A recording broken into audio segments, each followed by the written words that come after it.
நமது கேப்டன் தொலைக்காட்சி செய்திகளை வழங்குவதற்காக சிதம்பரநாதன். முக்கிய செய்திகள். சட்டமன்ற தேர்தலில் கேப்டன் விஜயகாந்த் அணிக்கு மாணவர்கள், இளைஞர்கள் உள்ளிட்ட அனைத்து தரப்பினரிடையும் பெருகுகிறது ஏகோபித்த ஆதரவு. ஊழல் கட்சியான அதிமுகவையும் செயல்படாத ஜெயலலிதா ஆட்சியையும் விரட்டி அடிக்கும் என நம்பிக்கை.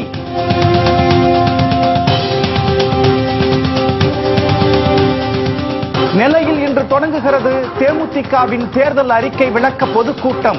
திருமதி பிரேமலதா விஜயகாந்த் சிறப்புரை ஆற்றுகிறார்.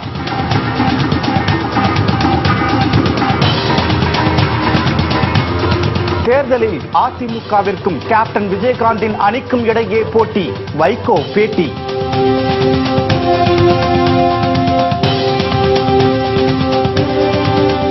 பதற்றமான வாக்குச்சாவடிகளில் 7500 மைக்ரோ பார்வையாளர்கள் நியமனம். தமிழக தலைமை தேர்தல் அதிகாரி ராஜேஷ் லக்கானி தகவல்.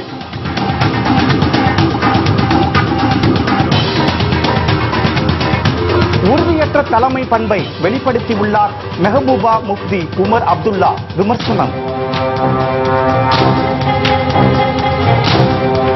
உத்தரகாண்டில் ஆட்சியை கவிழ்க்க சதி.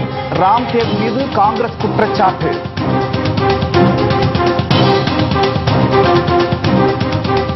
விரிவான செய்திகள். சட்டமன்ற தேர்தலில் கேப்டன் விஜயகாந்த் அணிக்கு அனைத்து தரப்பு மக்களிடம் அமோக ஆதரவு பெருகி வருகிறது.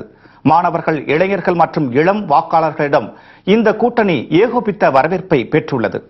தமிழகத்தில் மே மாதம் 16ஆம் தேதி சட்டப்பேரவை தேர்தல் நடைபெற உள்ளது. இந்த தேர்தலில் ஊழல் கட்சிகளான அதிமுக, திமுக என 2 கட்சிகளுக்கு எதிராக மிகப்பெரிய அலை உருவாகியுள்ளது. இந்த நிலையில் மக்களிடத்தில் மிகுந்த எழுச்சியையும் நம்பிக்கையையும் பெற்றுள்ள தேமுதிக தலைவர் கேப்டன் விஜயகாந்த் தனது தலைமையில் புதிய அணியை கட்டமைத்துள்ளார். தேமுதிக மக்கள் நல கூட்டணி இடையே ஒப்பந்தம் கையெழுத்தானது மாபெரும் வரலாற்று சாதனையாக பார்க்கப்படுகிறது. இந்த கூட்டணியின் முதலமைச்சர் வேட்பாளராக கேப்டன் விஜயகாந்த் அறிவிக்கப்பட்டுள்ளார். மேலும் தேமுதிக 124 தொகுதிகளிலும், மக்கள் நல கூட்டணி 110 இடங்களிலும் போட்டியிடுவது என்றும் முடிவு செய்யப்பட்டு தொகுதி உடன்பாட்டில் தேமுதிக தலைவர் கேப்டன் விஜயகாந்த், மதிமுக பொதுச் செயலாளர் வைகோ, மார்க்சிஸ்ட் கம்யூனிஸ்ட் கட்சியின் மாநில செயலாளர் ஜி ராமகிருஷ்ணன், விடுதலை சிறுத்தைகள் கட்சி தலைவர் தொல் திருமாவளவன், இந்திய கம்யூனிஸ்ட் கட்சியின் மாநில செயலாளர் முத்தரசன் ஆகியோர் கையெழுத்திட்டனர். தேமுதிக மக்கள் நல கூட்டணிக்கு கேப்டன் விஜயகாந்த் அணி என பெயர் சூட்டியிருக்கிறார் அதன் ஒருங்கிணைப்பாளர் வைகோ. அரை நூற்றாண்டு கால வரலாற்றில் அதிமுக, திமுகவுக்கு மாற்றாக ஒரு மாபெரும் கூட்டணியை உருவாக்கியிருப்பது வரலாற்று சாதனையாக பார்க்கப்படுகிறது. கேப்டன் விஜயகாந்த் அணிக்கு அரசியல் அமைப்புகள், கல்லூரி மாணவர்கள், இளைஞர்கள், இளம் பெண்கள் மற்றும் இளம் வாக்காளர்களிடையே ஏகோபித்த ஆதரவு பெருகி வருகிறது. இந்த கூட்டணி ஊழல் கட்சியான அதிமுகவையும் செயல்படாத ஜெயலலிதா ஆட்சியையும் விரட்டி அடிக்கும் என அவர்கள் நம்பிக்கை தெரிவித்துள்ளனர். மக்கள் நல கூட்டணியோட விஜயகாந்த் அவர் கூட்டணி வச்சிருக்காரு. இந்த வாட்டி இவ்வளவு நாளா ஏடிஎம்கே, டிஎம்கே தான் ஆட்சி செஞ்சிருந்தாங்க. இது ஒரு சேஞ்சா நாங்க பாக்குறோம். இந்த வாட்டி கண்டிப்பா ஸ்டூடெண்ட்ஸ் மத்தியில் கேப்டனுக்கு வந்து நல்ல ஒரு இன்ஃப்ளூயன்ஸ் இருக்குன்னு நினைக்கிறேன். ஐடி செக்டாரில் கூட நல்லா ஃபீல்டு ஒர்க் பண்ணியிருக்காரு. ஃப்ளட் அப்போ ஒரு எல்லாருமே ஒரு சேஞ்சுக்கு எதிர்பார்த்துட்டு இருக்காங்க. இந்த வாட்டி கண்டிப்பாக அவர் வருவார், வந்து எல்லாருக்கும் ஒரு ஷாக் கொடுப்பாருன்னு நினைக்கிறேன். சட்டமன்ற எலெக்ஷனுக்கு வந்து நான் ஃபர்ஸ்ட் டைம் ஓட்டு போட போகிறேன். இதுக்கு முன்னாடி வந்து எங்கள் அப்பா அம்மாலாம் வந்து மாறி மாறி வந்து ஏடிஎம்கே, டிஎம்கே தான் ஓட்டு போட்டுட்டு வந்திருக்காங்க. பட் ஆனால் இது வரைக்கும் எங்களுக்கு வந்து இன்னும் ஸ்காலர்ஷிப் பல விஷயங்கள் இன்னும் வராமலே இருக்குது. பல விஷயங்களை வந்து ஸ்டூடெண்ட்ஸ்க்கு ஃபேவராக சொல்லியிருக்காங்க. ஸோ எங்களுடைய ஃபர்ஸ்ட் ஓட்டு வந்து இந்த கூட்டணி தான் அப்படிங்கிறதா. கேப்டன் வந்து இந்த கூட்டணி கிடைச்சது வந்து ரொம்ப சந்தோஷமா நினைக்கிறோம். வரப்போற எலெக்ஷன்ல வந்து கேப்டன் தான் வந்து முதல்வர் வேட்பாளராக நிக்கிறதா வந்து நியூஸ்லாம் வந்திருக்கு. நான் வந்து காலேஜ் ஸ்டூடெண்ட்ஸ் என்ன மாதிரி எல்லாருடைய ஓட்டும் வந்து ஒட்டுமொத்த காலேஜ் ஸ்டூடெண்ட்ஸோட ஓட்டும் வந்து கேப்டனுக்கு தான் வரும்ன்றது எனக்கு ரொம்ப சந்தோஷமா இருக்கு. வரப்போற எலெக்ஷன்ல கேப்டன் தான் கண்டிப்பா சிஎம்மா வருவாங்க. 2 கட்சியில வந்து 5 வருஷத்துக்கு 5 வருஷம் வந்து ஒரு மாற்றத்தை தருவாங்கன்னு எல்லாருமே இருந்தாங்க. ஆனா அந்த அளவுல இல்ல மக்களுக்கு. இப்ப புதுசா மக்கள் கூட்டணி அணியில வந்து விஜயகாந்த் இருக்காப்ல. இப்போ வந்து அவர் மாற்றத்தை தருவாரு அப்படிங்கிற நம்பிக்கையில எல்லாரும் இருக்காங்க. தேமுதிகவின் தேர்தல் அறிக்கை விளக்க பொதுக்கூட்டம் நெல்லையில் இன்று தொடங்குகிறது. இதில் திருமதி பிரேமலதா விஜயகாந்த் கலந்து கொண்டு சிறப்புரையாற்றுகிறார். தமிழக சட்டமன்ற பொதுத் தேர்தல் விரைவில் நடைபெற உள்ள நிலையில் தேமுதிகவின் தேர்தல் அறிக்கையை தமிழக மக்களிடம் எடுத்துக் கூறும் வகையில் அனைத்து மாநகராட்சிகளிலும் தேமுதிக சார்பில் பொதுக்கூட்டம் நடைபெற உள்ளது. இந்த தேர்தல் அறிக்கை விளக்க பொதுக்கூட்டம் இன்று தொடங்கி ஏப்ரல் 4ஆம் தேதி வரை 11 நாட்கள் நடைபெறுகிறது. திருநெல்வேலியில் மாநகராட்சியில் இன்று தொடங்கும் தேர்தல் அறிக்கை விளக்க பொதுக்கூட்டத்தில் திருமதி பிரேமலதா விஜயகாந்த் கலந்து கொண்டு சிறப்புரையாற்றுகிறார். இதனிடையே அவருக்கு உரிய பாதுகாப்பு வழங்க கோரி தேமுதிக சார்பில் தேர்தல் ஆணையத்தில் மனு அளிக்கப்பட்டுள்ளது. மனுவை சென்னை மாவட்ட வழக்கறிஞர்கள் பிரிவு செயலாளர் வக்கீல் சந்தோஷ்குமார் தலைமை செயலகத்தில் மாநில கூடுதல் தலைமை தேர்தல் அதிகாரி பிரிவேஷ்குமாரை சந்தித்து இதனை அளித்தார். தேசிய முற்போக்கு திராவிட கழகத்தின் சார்பில் தேர்தல் அறிக்கை விளக்க பொதுக்கூட்டம் 11 மாவட்டங்களில் மாநகராட்சியில் நடைபெற இருக்கின்றது. இதற்கு இந்த விளக்க பொதுக்கூட்டத்திற்கு சிறப்புரையாற்ற எங்களின் அன்னியார் பிரேமலதா விஜயகாந்த் அவர்கள் சிறப்புரையாற்ற இருக்கின்றார்கள். அவர்களுக்கு உரிய பாதுகாப்பு அளிக்க வேண்டியும், மேலும் அங்கு கூட வரும் பொதுமக்களுக்கு உரிய பாதுகாப்பு அளிக்க வேண்டியும் தலைமை தேர்தல் ஆணையர் அவர்களிடமும் காவல்துறை இயக்குநர் அவர்களிடம் நாங்கள் தேமுதிக சார்பில் தலைமை நிலைய செயலாளர் பார்த்தசாரதி அவர்கள் மூலமாக மனு தாக்கல் செய்துள்ளோம். ஏனென்றால் கடந்த காலங்களில் காவல்துறையினர் தமிழக அரசின் கட்டுப்பாட்டில் கீழ் இருந்து மெத்தனமான ஒரு போக்குடன் செயல்பட்டு வந்து கொண்டிருந்தது. தற்போது தேர்தல் ஆணையத்தின் கட்டுப்பாட்டில் வந்த பிறகும் அதே போக்கே நீடித்து வந்து கொண்டிருக்கின்றது. எங்கு சென்றாலும் காவல்துறையிடம் உடனே நமக்கு அனைத்து பர்மிஷன்களும் கிடைக்கவில்லை. ஆகவே அது குறித்து தேர்தல் ஆணையத்திடம் இந்த கூட்டத்திற்கு விளக்க பொதுக்கூட்டத்திற்கு உரிய பாதுகாப்பு அளிக்க வேண்டி நாங்கள் மனு கொடுத்துள்ளோம். திருநெல்வேலியை தொடர்ந்து சனிக்கிழமை தூத்துக்குடியிலும் மதுரையில் வரும் ஞாயிற்றுக்கிழமையும் நடைபெறும் பொதுக்கூட்டத்தில் திருமதி பிரேமலதா விஜயகாந்த் பங்கேற்று பேசுகிறார். தஞ்சாவூர் மாநகராட்சியில் மார்ச் 28ஆம் தேதியும் மார்ச் 29ஆம் தேதி திருச்சியிலும் மார்ச் 30ஆம் தேதி திண்டுக்கல் மாநகராட்சியிலும் தேமுதிக தேர்தல் அறிக்கை விளக்க பொதுக்கூட்டம் நடைபெறுகிறது. மார்ச் 31ஆம் தேதி கோயம்புத்தூரிலும், ஏப்ரல் 1ஆம் தேதி திருப்பூரிலும், ஏப்ரல் 2ஆம் தேதி ஈரோட்டிலும், ஏப்ரல் 3ஆம் தேதி சேலத்திலும், ஏப்ரல் 4ஆம் தேதி வேலூர் மாநகராட்சியிலும் தேமுதிகவின் தேர்தல் அறிக்கை விளக்க பொதுக்கூட்டம் நடைபெறும் என தேமுதிக தலைமை கழகம் அறிவித்துள்ளது.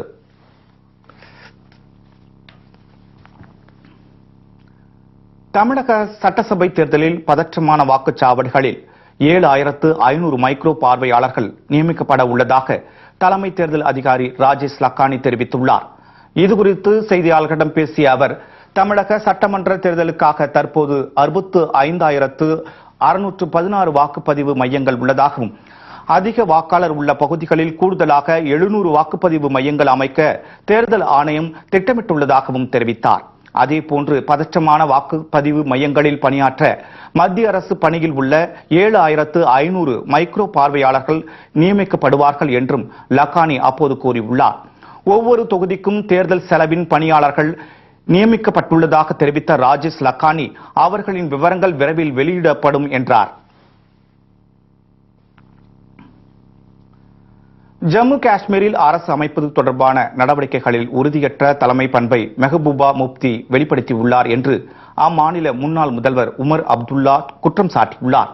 இது தொடர்பாக தமது முகநூல் பக்கத்தில் அவர் வெளியிட்ட பதிவில், ஜம்மு காஷ்மீரில் முதல்வராக இருந்த முப்தி முகமது சயீது மறைந்த பிறகு பாஜகவும் மத்திய அரசும் சில நம்பிக்கை ஊட்டும் நடவடிக்கைகளுக்கு உறுதியளித்தால் மட்டுமே அரசு அமைக்க முடியும் என்றும், இல்லையெனில் தனக்கு ஆட்சி அமைப்பதில் விருப்பமில்லை என்றும் மெஹபூபா முப்தி கூறியிருந்ததை குறிப்பிட்டுள்ளார். ஆனால் பாஜகவுடன் இணைந்து தற்போது பிடிபி ஆட்சி அமைக்கப் போகிறது என்பதும், மெஹபூபா முப்தி முதல்வராக பதவியேற்கப் போகிறார் என்பதும் தெளிவாகி இருப்பதாகவும், தன்னை ஒரு புரட்சியாளராக காட்டிக்கொள்ள முயன்ற மெஹபூபா தற்போது எப்படி அடிபணிந்தார் என்றும் அவர் கேள்வி எழுப்பியுள்ளார். கடந்த 2 மாதங்களில் ஓர் உறுதியற்ற தலைமையின் கீழ் அரசியல் சுரங்க விளையாட்டை ஜம்மு காஷ்மீர் மாநிலம் எதிர்கொண்டிருப்பதாக விமர்சித்துள்ள உமர், இப்படி ஒரு தலைமையால் மாநிலத்தின் ஒற்றுமையை தூண்டாட நினைக்கின்ற சக்திகளை எப்படி எதிர்கொள்ள முடியும் எனவும் வினவினார். அலை பாய்கின்ற மனப்பான்மை உள்ள தலைவர்களிடம் இருந்து கடவுள்தான் இந்த மாநிலத்தை காப்பாற்ற வேண்டும் என்று உமர் அப்துல்லா அந்த பதிவில் குறிப்பிட்டுள்ளார். உத்தரகண்டில் காங்கிரஸ் தலைமையிலான ஆட்சியை கவிழ்க்கும் சதியில் யோகா குரு ராம்தேவுக்கு முக்கிய பங்கு இருப்பதாக அக்கட்சி குற்றம் சாட்டியுள்ளது. உத்தரகண்டில் முதலமைச்சர் ஹரிஸ் ரவாத் தலைமையிலான காங்கிரஸ் ஆட்சிக்கு எதிராக பாஜக எம்எல்ஏக்களும் காங்கிரஸ் அதிருப்தி எம்எல்ஏக்கள் 9 பேரும் போர்க்கொடி உயர்த்தியுள்ளனர். மேலும் காங்கிரஸ் அரசுக்கு பெரும்பான்மை இல்லாததால் உத்தரகாண்ட் சட்டப்பேரவை கலைக்க ஆளுநருக்கு உத்தரவிடுமாறு குடியரசுத் தலைவரிடம் பாஜக பிரமுகர்கள் அண்மையில் கோரிக்கை விடுத்திருந்தனர்.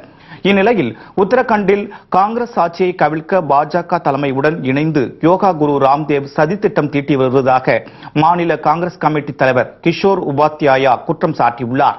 இதுகுறித்து பேசிய அவர் உத்தரகாண்டில் மக்களால் தேர்ந்தெடுக்கப்பட்ட காங்கிரஸ் அரசை கவிழ்க்க பாஜக சதி செய்து வருவதாகவும் இந்த சதியில் ராம்தேவுக்கு முக்கிய பங்கு இருப்பதாகவும் குற்றம் சாட்டியுள்ளார். பாஜக தலைவர் அமித்ஷாவுடன் இணைந்து ராம்தேவ் சதி திட்டம் தீட்டி வருவதாகவும் காங்கிரஸ் அதிருப்தி எம்எல்ஏக்களுடன் ராம்தேவ் தொடர்பில் இருப்பதாகவும் அவர் தெரிவித்துள்ளார். தமது குற்றச்சாட்டை நிரூபிக்க போதுமான ஆதாரங்கள் உள்ளதாகவும் கிஷோர் கூறியுள்ளார். இதனிடையே இந்த குற்றச்சாட்டை ராம்தேவ் திட்டவட்டமாக மறுத்துள்ளார். இந்த விவகாரத்தில் தனக்கு எந்த தொடர்பும் இல்லை என்றும் அவர் விளக்கமளித்துள்ளார்.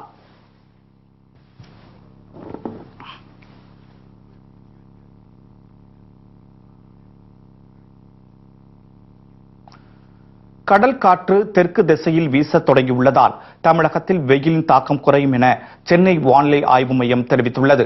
தமிழகத்தில் கோடை காலம் தொடங்கியதை அடுத்து கடந்த சில நாட்களாக வேலூர், திருவண்ணாமலை, சேலம், தருமபுரி, மதுரை உள்ளிட்ட பல மாவட்டங்களில் 102 டிகிரியை தாண்டி வெயில் வாட்டி வதைத்து வருகிறது. சென்னை, நெல்லை ஆகிய மாவட்டங்களிலும் வெயில் 100 டிகிரியை கடந்தது. இந்த நிலையில் திடீரென வெயிலின் அளவு குறைந்தது. இது குறித்து பேசிய வானிலை ஆய்வு மைய இயக்குநர் ரமணன், கடந்த சில நாட்களாக கடல் காற்று வீசாமல் தென்மேற்கு திசையிலிருந்து காற்று வீசியதால் வெயிலின் அளவு அதிகரித்து காணப்பட்டதாக தெரிவித்தார். நேற்று முதல் தெற்கு திசையிலிருந்து காற்று வீச தொடங்கி இருப்பதாகவும் தென்கிழக்கு திசையிலிருந்து கடல் காற்று வீசக்கூடும் என்று எதிர்பார்க்கப்படுவதாலும் சென்னை நகரிலும் கடலோர மாவட்டங்களிலும் வரும் நாட்களுக்கு வெயிலின் தாக்கம் சற்று குறையும் என தெரிவித்தார். இதேபோல மற்ற மாவட்டங்களிலும் வெயிலின் தாக்கம் சிறிது குறையும் என்றும் அவர் கூறினார்.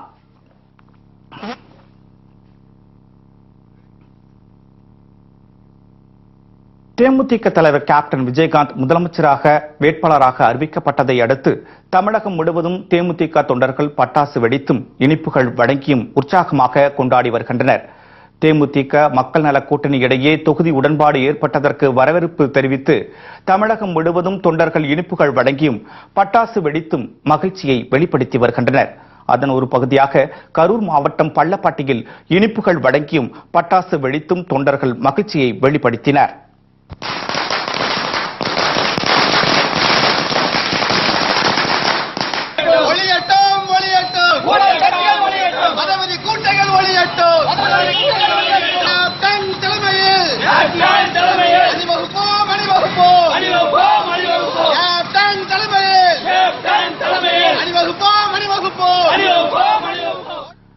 திருவண்ணாமலை மாவட்டம் செய்யாறில் தேமுதிகவினர் மற்றும் மக்கள் நல கூட்டணியினர் டாக்டர் அம்பேத்கர் மற்றும் எம்ஜிஆரின் சிலைகளுக்கு மாலை அணிவித்து பின்னர் பொதுமக்களுக்கு இனிப்புகளை வழங்கி தங்கள் மகிழ்ச்சியினை வெளிப்படுத்தினர்.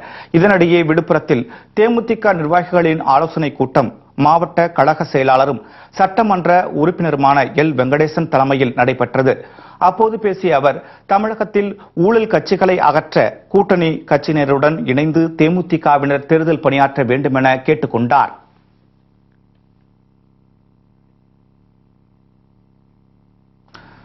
திமுக தரப்பில் அதிக தொகுதிகள் மற்றும் பணம் தர முன்வந்ததும் ஊழலற்ற ஆட்சி அமைய முக்கிய முடிவை கேப்டன் விஜயகாந்த் எடுத்துள்ளதாக கேப்டன் விஜயகாந்த் அணியின் ஒருங்கிணைப்பாளர் வைகோ தெரிவித்துள்ளார். மதுரை விமான நிலையத்தில் பேசிய அவர் அதிமுக போன்ற ஊழல் கட்சி நாட்டிலேயே இல்லை என்று பொருளாதார ஆய்வு மையம் அண்மையில் அறிவித்திருப்பது தமிழகத்திற்கு வெட்கக்கேடு என்றார். திமுக தரப்பில் அதிக தொகுதிகள் மற்றும் பணம் தர முன்வந்ததும் ஊழலற்ற ஆட்சி அமைய வேண்டும் என்ற ஒரே நோக்கத்திற்காக முக்கிய முடிவை கேப்டன் விஜயகாந்த் எடுத்துள்ளதாக கூறிய அவர் தேர்தலில் அதிமுகவிற்கும் கேப்டன் விஜயகாந்தின் அணிக்கும் இடையே போட்டி என அவர் தெரிவித்தார். ஏனெனில் இது மகத்தான கூட்டணி, வெற்றி கூட்டணி என்றும் வைகோ கூறினார். மக்கள் எதிர்பார்த்திருந்த கூட்டணி, மாற்றம் தரும் கூட்டணி, மகத்தான கூட்டணி, மாபெரும் வெற்றி கூட்டணி, தேமுதிக மக்கள் நல கூட்டணி.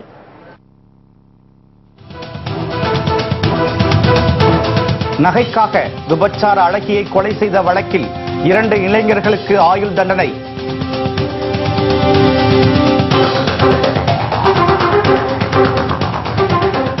விளைச்சல் பாதிப்பால் விவசாயிகள் கவலை மற்றும் பல செய்திகள் விளம்பர இடைவெளிக்கு பிறகு. கரூர் அருகே தேர்தல் பறக்கும் படை அதிகாரிகள் நடத்திய வாகன சோதனையில் உரிய ஆவணங்கள் இன்றி கொண்டு செல்லப்பட்ட 3,75,000 ரூபாய் பணம் பறிமுதல் செய்யப்பட்டது. கரூர் அடுத்த வாங்கல் கடைவீதி பகுதியில் தேர்தல் பறக்கும் படை அதிகாரிகள் வாகன தணிக்கையில் ஈடுபட்டிருந்தனர். அப்போது நாமக்கல் நோக்கி சென்று கொண்டிருந்த முட்டை லாரியை மடக்கி சோதனையிட்டதில் உரிய ஆவணங்கள் இன்றி 3,75,000 ரூபாய் பணம் கொண்டு செல்லப்பட்ட தெரிய வந்தது. இதனையடுத்து அவற்றை பறிமுதல் செய்த அதிகாரிகள் மாவட்ட தேர்தல் அதிகாரியிடம் அதனை ஒப்படைத்தனர். பின்னர் அதற்கான ஆவணங்களை லாரியின் உரிமையாளர் சமர்ப்பித்த பிறகு பறிமுதல் செய்யப்பட்ட பணம் அவரிடம் ஒப்படைக்கப்பட்டது. இதேபோல திருச்சியில் உரிய ஆவணங்கள் இன்றி லாரிகளில் எடுத்து செல்லப்பட்ட மிக்சி, கிரைண்டர், கேஸ் ஸ்டவ் ஆகியவைகளை தேர்தல் பறக்கும் படை அதிகாரிகள் பறிமுதல் செய்துள்ளனர்.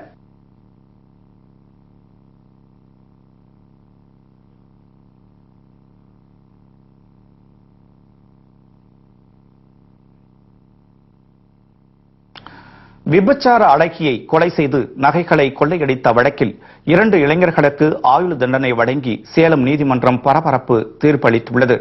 சேலம் புதிய பேருந்து நிலையம் அருகே பள்ளப்பட்டியைச் சேர்ந்த சாந்தி என்ற விபச்சார அழகி கடந்த ஆண்டு கொலை செய்யப்பட்டார். அவர் அணிந்திருந்த நகைகளை அபகரித்து செல்லும் நோக்கில் நிகழ்ந்த இந்த கொலை சம்பவம் தொடர்பாக விஜயகுமார் மற்றும் முரளி ஆகிய 2 இளைஞர்கள் கைது செய்யப்பட்டனர். இந்த வழக்கு சேலம் 2வது கூடுதல் அமர்வு நீதிமன்றத்தில் நடைபெற்று வந்தது. இந்நிலையில் வழக்கை விசாரித்த நீதிபதி ரவீந்திரன் குற்றவாளிகள் இருவருக்கும் ஆயுள் தண்டனை விதித்து தீர்ப்பளித்தார். இதனைத் தொடர்ந்து இருவரும் கோவை மத்திய சிறையில் அவர்கள் அடைக்கப்பட்டனர்.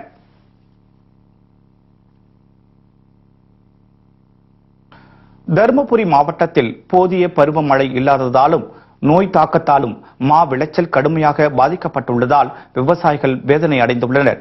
தருமபுரி மாவட்டத்தில் கரும்பு, மஞ்சள், வாழை மற்றும் நெல்லுக்கு அடுத்தபடியாக மா உற்பத்தியை விவசாயிகள் பரவலாக மேற்கொண்டு வருகின்றனர்.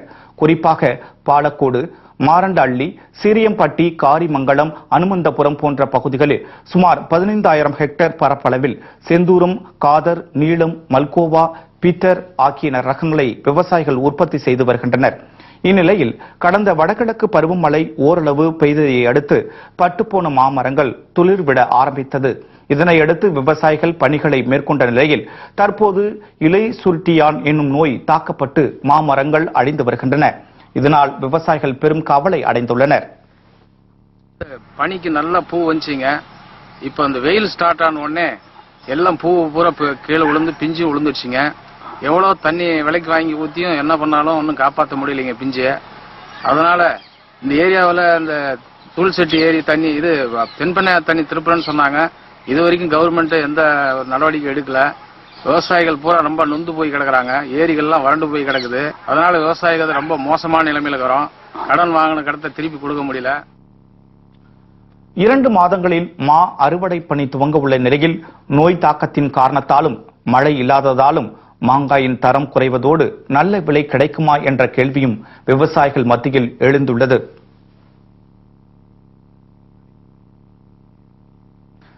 தமிழகத்தின் பல்வேறு கோவில்களில் நடைபெற்ற விழாக்களில் ஆயிரக்கணக்கான பக்தர்கள் கலந்து கொண்டு சுவாமி தரிசனம் செய்தனர்.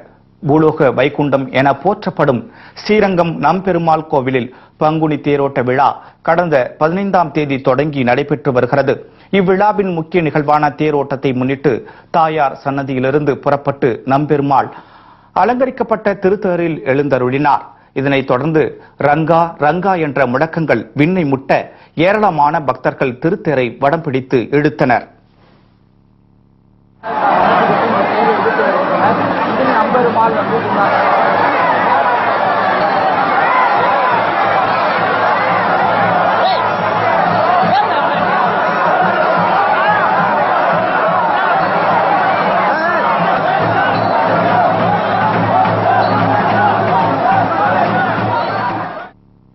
நாமக்கல் அரங்கநாதர் மற்றும் ஆஞ்சநேயர் கோவிலில் திருத்தேரோட்டம் வெகு விமர்சையாக நடைபெற்றது.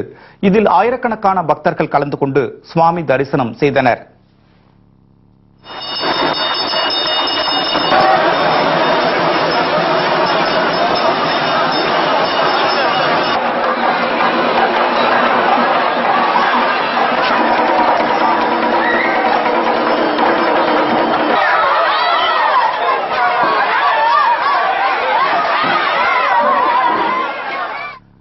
ஸ்ரீவில்லிபுத்தூர் ஆண்டாள் ரெங்க மன்னர் திருக்கல்யாண நிகழ்ச்சி கடந்த 15ஆம் தேதி தொடங்கி நடைபெற்று வந்தது.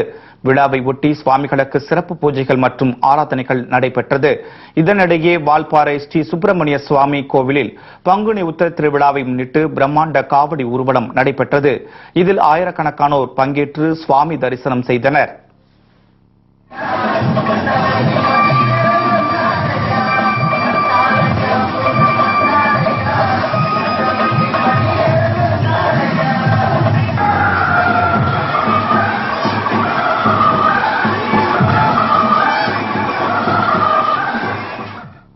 தேனி மாவட்டம் ஆண்டிப்பட்டியில் உள்ள முத்து மாரியம்மன் கோவிலில் பங்குனி திருவிழாவை ஒட்டி ஏராளமான பெண்கள் முளைப்பாரி எடுத்து அம்மனை வழிபட்டனர்.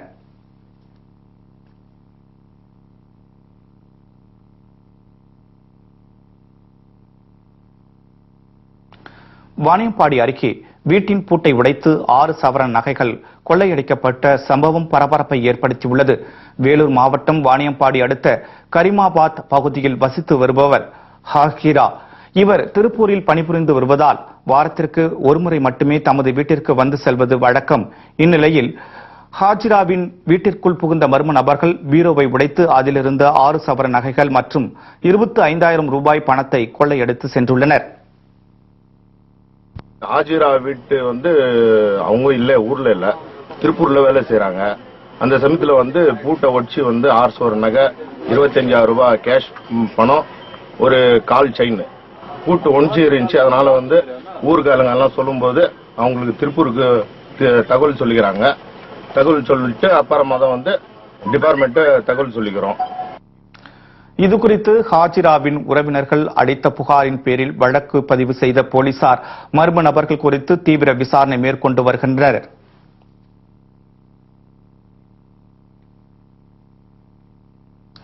தமிழகத்தில் 100% வாக்குப்பதிவினை உறுதி செய்யும் வகையில் பொதுமக்களிடையே விழிப்புணர்வை ஏற்படுத்தும் வகையில் நடைபெற்ற பேரணியில் கல்லூரி மாணவர்கள் பலர் பங்கேற்றனர். தமிழகத்தில் வருகின்ற மே மாதம் 16ஆம் தேதி சட்டமன்ற தேர்தல் நடைபெற உள்ளது. இதனை ஒட்டி 100% வாக்குப்பதிவை உறுதி செய்யும் வகையில் தேர்தல் ஆணையம் பல்வேறு விழிப்புணர்வு நிகழ்ச்சிகளை நடத்தி வருகிறது. இதன் ஒரு பகுதியாக காஞ்சிபுரத்தில் கல்லூரி மாணவர்கள் பங்கேற்ற விழிப்புணர்வு பேரணி நடத்தப்பட்டது. இதில் கலந்து கொண்ட மாணவர்கள் வாக்களிப்பதன் அவசியம் குறித்து பொதுமக்களிடையே விழிப்புணர்வை ஏற்படுத்தினர். இந்த முகாமின் ஒரு பகுதியாக வாக்காளர் விழிப்புணர்வு முகாம் நடைபெற்றது. நமது மாணவர்கள் ஒவ்வொரு வீதியாக வலம் வந்து ஒவ்வொரு வீட்டிலும் வாக்காளர்கள் வாக்களிக்க வேண்டிய அவசியத்தை வலியுறுத்தி துண்டு பிரசுரங்களை வழங்கினார்கள். பகுதியில் உள்ள வாக்காளர்கள் அனைவரும் வாக்காளர் பட்டியலில் பெயர் சேர்க்குமாறும் அறிவுறுத்தியிருக்கின்றோம். நடனத்தால் நடன இயக்குநர்களுக்கு சவால் அளித்த அமெரிக்க அதிபர். விவரம் இடைவெளிக்கு பிறகு.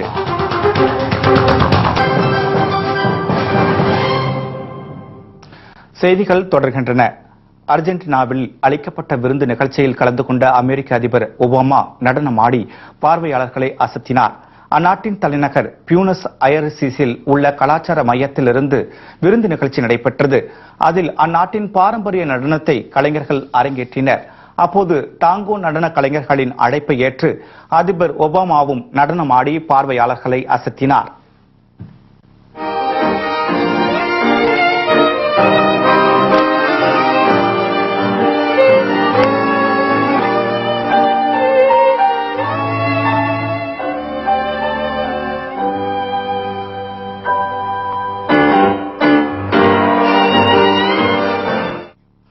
இத்துடன் இந்த செய்தி தொகுப்பு நிறைவு பெறுகின்றன.